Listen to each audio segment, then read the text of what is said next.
تبوک کے اندر آپ دیکھیے کہ جب سرکار تشریف لے گئے، انتہائی جیش عسرا تنگی کا تھا، گرمی سخت تھی، صحابہ کرام رضوان اللہ اجمعین کو اس بشارت کے ساتھ لے گئے، خود اس سفر میں رہے۔ حضرت صدیق اکبر نے آ کر کہا کہ یا رسول اللہ، لوگ موجود ہیں لیکن ان کے پاؤں چھلنی ہو گئے ہیں، چھالے آ گئے ہیں۔ جب ان کا عزم و توکل دیکھا تو پھر اظہار معجزے کے لیے ہاتھ اٹھایا تو اللہ رب العالمین نے بارش کا نزول فرمایا۔ اسی طرح آپ خندق میں دیکھیں، سخت سردی کا موقع ہے اور کھانا نہیں ہے۔ ایک صحابی حضور سید عالم کے پاس آتے ہیں، کہتے ہیں حضور بھوک بہت لگی ہے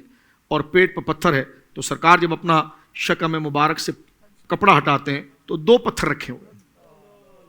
یعنی پھر اس مشن کے اندر یہ نہیں کہ تم میرے مرید ہو، مقتدی ہو اور تم میرے ماتحت ہو تو لہٰذا لگے رہو، بلکہ اس سے زیادہ پھر ثابت قدمی کا مظاہرہ کرنا، تاکہ جو ساتھ میں لوگ ہیں ان میں اس ایشو اور کاز کے لیے، اس کی اہمیت کے لیے اور دل جم کر آ جائیں۔ لیکن اس میں آپ دیکھیے کہ جب سوکھی روٹی کے چند ٹکڑے آ جائیں اور اس کو آپ اپنے ہاتھ میں لے کر دسترخوان پر ڈال دیں تو وہ 1400 کے لیے پورا ہو جائے۔ اور ایک چھوٹا بکری کا بچہ ذبح کیا حضرت جابر بن عبداللہ نے، اور ان کے گھر میں صرف لعاب ہانڈی میں ڈالا تو سب کے لیے جناب پورا ہو گیا۔ اور ایک دودھ کا پیالہ ایک اپنے ہونٹ سے لگایا، سب کو پلایا تو سارا خندق جو ہے کہ اس سے سیر ہو گیا۔ لیکن اس کے ساتھ یعنی اس اظہار معجزہ سے پہلے وہ جد و جہد ہے، وہ اسٹرگل ہے۔ خندق میں اگر آپ دیکھیں تو جناب ایک چٹان ایسی آ گئی ہے کہ وہ ٹوٹتی نہیں ہے۔ حضور سید عالم کے پاس جب آئے گئے تو سرکار کریم علیہ الصلوۃ والسلام خود کدال اٹھا کر گئے اور آپ نے جب ضرب لگائی ہے تو اللہ رب العالمین نے معجزے کا ظہور عطا فرمایا۔ یعنی اس مشن کہنے کا مقصد یہ ہے کہ صحابہ کرام رضوان اللہ اجمعین کو عملی شکل میں اور عملی مظاہرے میں اتنا اوپر تک لے جانا فکر کے ساتھ کہ پھر اس کے اوپر درجہ صرف معجزے کا ہی رہے۔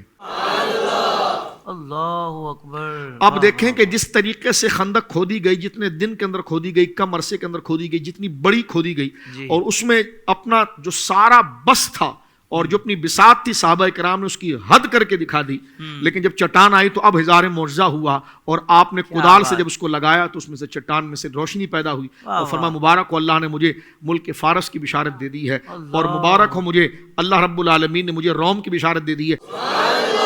تو کسی کے ذہن پر اور ماتھے پر اللہ صاحب شک کا شکن بھی نہیں آتا کہ یہاں پر تو جان بچانے کے لیے خندق کھودی جا رہی ہے اور جناب سامنے سے لشکر 10 گنا زیادہ آ گیا ہے، اور بشارت سپر پاور کی فتح کی دی جا رہی ہے۔ ان کو پتا ہے یہ روز اول سے ہم نے جو غار حرا سے لوٹ کر آپ کی ایک ایک بات اور نصیحت پر عمل کیا ہے، تو آج یہ حال ہمارے سامنے ہے۔ تو گویا کہ ایک اپنے کردار کے ذریعے اعتماد کو بحال کرنا، انہی کے ساتھ بیٹھنا، انہی کے ساتھ کھانا،